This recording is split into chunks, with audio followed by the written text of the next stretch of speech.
모험과 영원함의 길.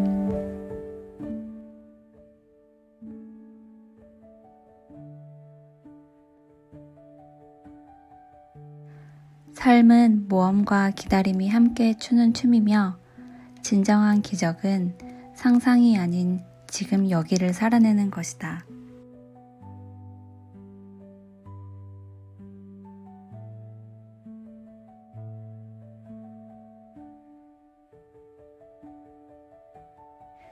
영화 윌터의 상상은 현실이 된다에서 만나는 35번과 5번 유전자 키.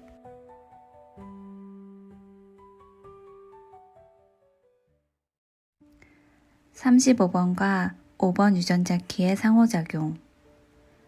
윌터의 상상은 현실이 된다는 평범한 직장인 윌터가 상상의 세계를 넘어서 실제 삶의 모험을 살아가는 여정을 그린 영화입니다. 그는 가족을 부양하느라 반복되는 단조로운 삶을 살아가지만 내면 깊은 곳에서는 삶에 대한 갈망을 품고 있습니다. 세상을 더 넓게 경험하고 싶지만 현실에선 용기가 없어 상상 속에서만 자신을 해방시킵니다. 이 모습은 35번 유전자 키의 그림자, 배고픔, 즉 충족되지 않는 경험의 갈망입니다. 동시에 그는 무언가를 이루고자 하면서도 지금 이 순간을 견디지 못하는 5번 유전자 키의 그림자, 조급함에 갇혀 있습니다. 조급함은 단순한 성격 특성이 아니라 모든 것이 곧 해결되어야만 마음이 놓이는 구조. 지금 이 순간은 지나가기 위한 터널일 뿐 진짜 삶은 저 너머에 있다는 무의식적 믿음입니다. 35번의 배고픔이 상상을 자극하면 5번의 조급함은 그 상상을 현실로 착각하도록 몰아갑니다. 이로써 인간은 지금 여기에 정박하지 못하고 늘 미래에 기대거나 과거를 상상하거나 환상 속을 헤매게 됩니다. 그러나 영화에서 윌터는 결국 그 상상의 틀을 깨고 진짜 여행을 떠나게 됩니다. 그린란드, 아이슬란드, 히말라야를 거치는 여정 속에서 그는 실제 경험의 아름다움과 두려움을 체험합니다. 그 모험은 단순한 외적 이동이 아니라 자기 내면을 직면하고 기다리는 훈련의 시간이 됩니다. 그는 서두르지 않고 배우며 조금씩 삶의 리듬과 조화를 이루기 시작합니다. 모험과 인내의 균형이 자리 잡을 때 윌터는 더 이상 상상 속이 아닌 진짜 삶을 살아가는 존재로 깨어나게 됩니다.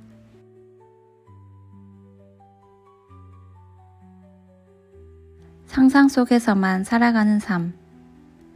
윌터는 반복되고 건조한 일상 속에서 내면의 결핍과 공허함을 느낍니다. 삶은 잿빛이고 현실은 그에게 어떤 색도 주지 않습니다. 그래서 그는 종종 상상의 세계로 도피합니다. 그곳에서 그는 슈퍼히어로처럼 용감하고 대담하며 사무실 건물 위를 뛰어넘고 불길 속에서 사랑하는 사람을 구하고 운명을 바꾸는 모험을 감행합니다. 하지만 현실 속의 윌터는 좋아하는 셰릴과 마주쳤을 때조차 단 한마디 말도 꺼내지 못하는 인물입니다. 이 모습은 35번 유전자 키의 그림자, 배고픔입니다. 삶을 진정으로 경험하고 싶어 하지만 그 갈망은 행동으로 이어지지 못하고 상상이라는 안전한 공간 속에서만 머뭅니다. 그의 갈망은 실제 모험이 아닌 가상의 모험을 하게 되고 그 결과 현실은 더욱 멀게만 느껴집니다. 5번 유전자의 그림자 조급함은 현실을 견디지 못하는 그의 초조함과 긴장감에서 드러납니다. 그는 숀 오코넬의 마지막 사진 25번 필름을 찾아야 한다는 압박감 속에서 상상 속의 숀을 추격하고 정보를 해킹하고 거대한 음모를 파헤치는 영화 같은 장면을 떠올립니다. 하지만 현실에 그는 단서도 없고 방법도 모르는 채로 사무실에서 좌절하며 시간을 흘려보냅니다. 지금 이 순간을 견디지 못하고 곧바로 결과를 내야 한다는 마음이 불안을 더욱 자극합니다. 그는 상상 속 모험을 통해 현실을 회피하려 하지만 그 회피는 오히려 더 깊은 조급함과 긴장감을 자극합니다. 이처럼 35번과 5번의 그림자는 서로를 강화합니다. 충족되지 못한 경험의 갈망, 배고픔은 윌터를 상상의 도피로 몰아가고 그 상상은 현실을 견디지 못하는 조급함을 부추깁니다. 그 결과 그는 행동하지 않는 모험과 기다릴 수 없는 마음 사이에서 자신을 점점 더 고립시키게 됩니다. 바로 여기서 프로그래밍 파트너의 그림자, 상호작용이 두드러집니다. 충족되지 못한 욕망은 조급함을 낳고 조급함은 더 많은 상상을 부추기며 그 상상은 다시 현실로부터의 도피가 되어버립니다. 이 고리는 끊임없이 작동하는 자기 강화 사이클입니다.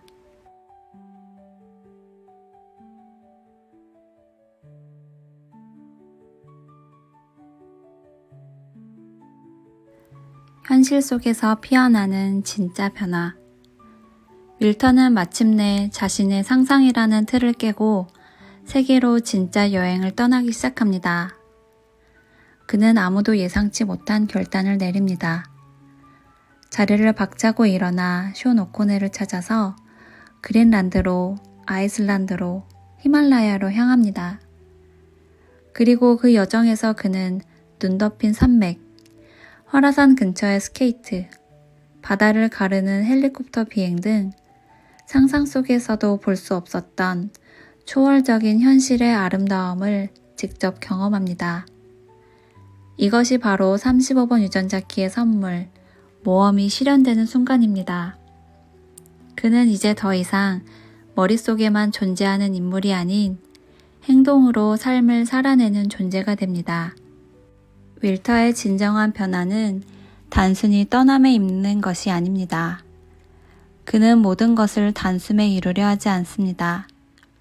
사진작가 숀 오코넬을 찾는 여정, 그 과정에서 자신감을 되찾고 타인과 관계를 회복해가는 과정은 시간을 견디는 인내심의 리듬 안에서 이루어집니다.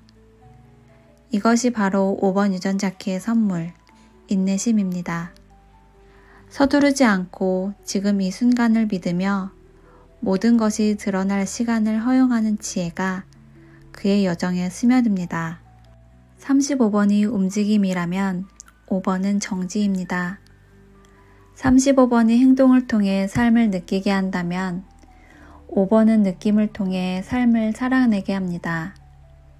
이 둘은 대립처럼 보이지만 실상은 같은 원의 양 끝을 이루는 하나의 호흡입니다. 윌터가 모험을 감행했기에 그는 현실을 만났고 인내심을 가졌기에 그 현실이 단지 외적 사건이 아닌 내적 변화로 연결될 수 있었습니다.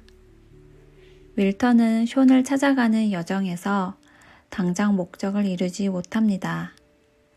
그러나 그는 더 이상 조급해하지 않습니다. 험난한 지평을 걷고 사람들을 관찰하고 기다리는 동안 그는 삶 자체를 체험하기 시작합니다. 이것이 바로 인내의 신성함입니다. 삶이 알아서 자신을 드러내도록 허용하는 것.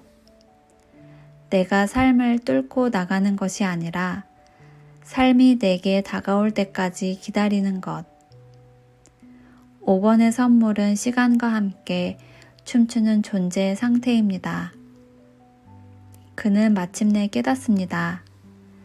자신이 찾고 있던 진짜 모험은 기다림 속에서 피어나는 것이고 그 모험은 곧 자기 자신과의 깊은 연결이었다는 것을.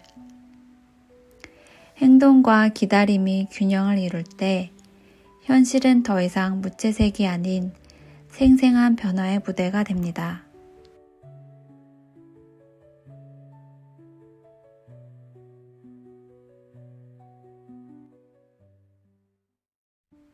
시간을 넘어선 존재의 통합. 모든 여정을 지나 밀턴은 마침내 사진작가 쇼 오코넬과 히말라야에서 조우합니다.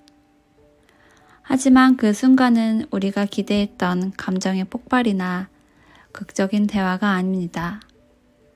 쇼는 렌즈를 통해 삶의 가장 아름다운 장면, 표범 한 마리가 눈 덮인 산맥을 가로지르는 찰나의 순간을 바라보며 이렇게 말합니다.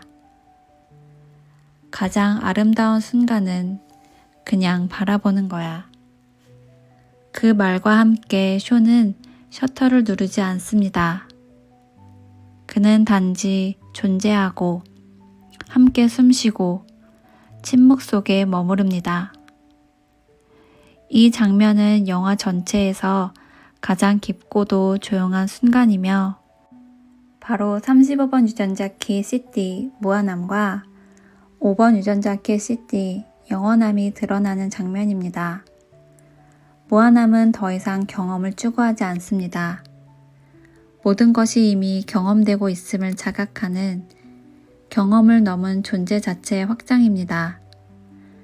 그리고 동시에 그 순간은 시간이 완전히 멈춘 듯한 영원한 지금 속에서 펼쳐집니다.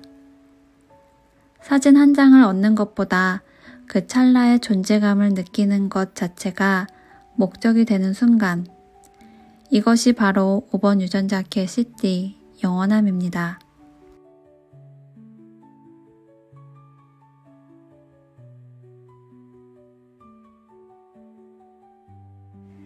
삶은 모험과 기다림이 함께 추는 춤이다.